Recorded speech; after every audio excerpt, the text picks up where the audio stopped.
Are you ready for the second to last race weekend of the Spring Mountain Race Series? The weather is nice, and we're running a 2.76 mile north configuration course at Charleston Peak. With an additional 3-hour endurance race, we expect this weekend to be jam-packed. In the Radical Cup Challenge presented by Dakine and Vertra, Josh S. Fahani raced solo and finished with first place points in the Platinum class, but not without Brandon Rambo hot on his heels in the Gold class. Brandon ended up taking home first in the Gold class, with Doug Ramirez claiming second. John Hirschberg raced in a brand new Radical SR3 XXR, and he would have finished in third, except Nick Grote fought his way up from the back of the pack and stole the podium finish. It was also great to see Spring Mountain owner John Morris in a Radical SR3XX, getting the hang of being back out there racing.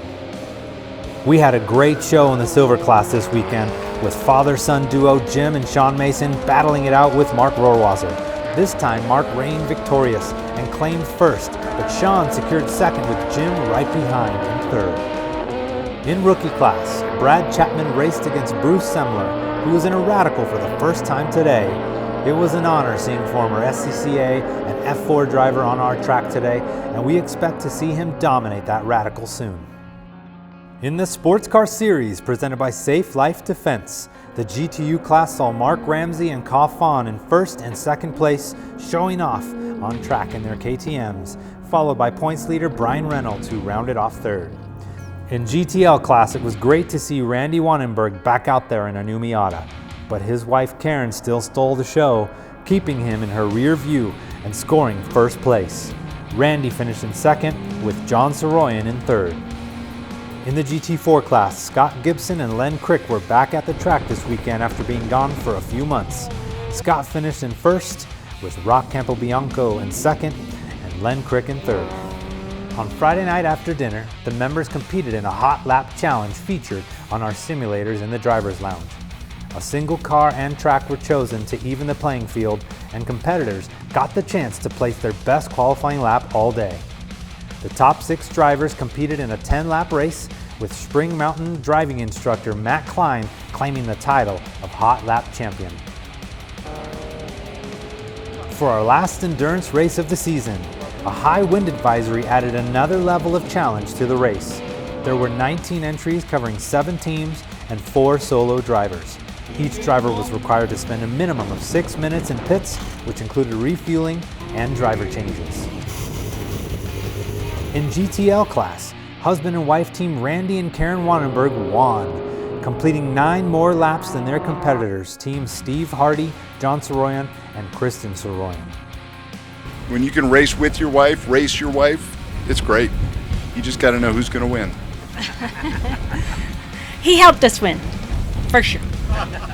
In GTU class, Michael Reynolds and his KTM Expo Ironman the race and finished first, despite having a fuel miscalculation mid-race. Followed in second place was Bruce Semler and Eric Oviat in a Porsche, and Jim Wolfenstein, Brian Wolfenstein, and Thane Alderman in a Fury modified car.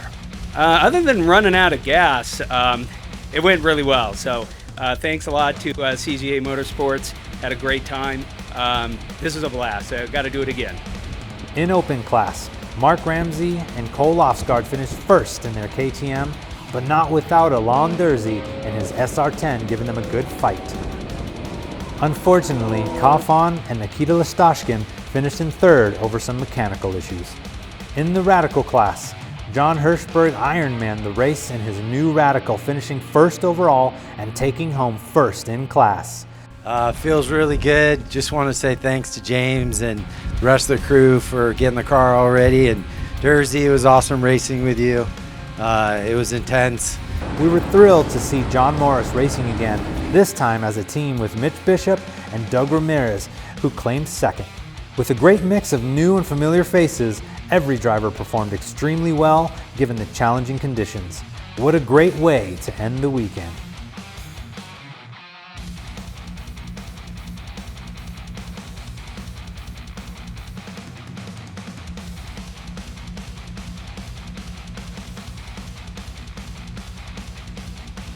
We do want to take a moment to thank Track Safety Spring Mountain Racing, of course, for making this all possible, and our sponsors, Dakine, Vertra, Safe Life Defense, and Michelin. And we look forward to seeing you guys all back here next month. Guys, take care.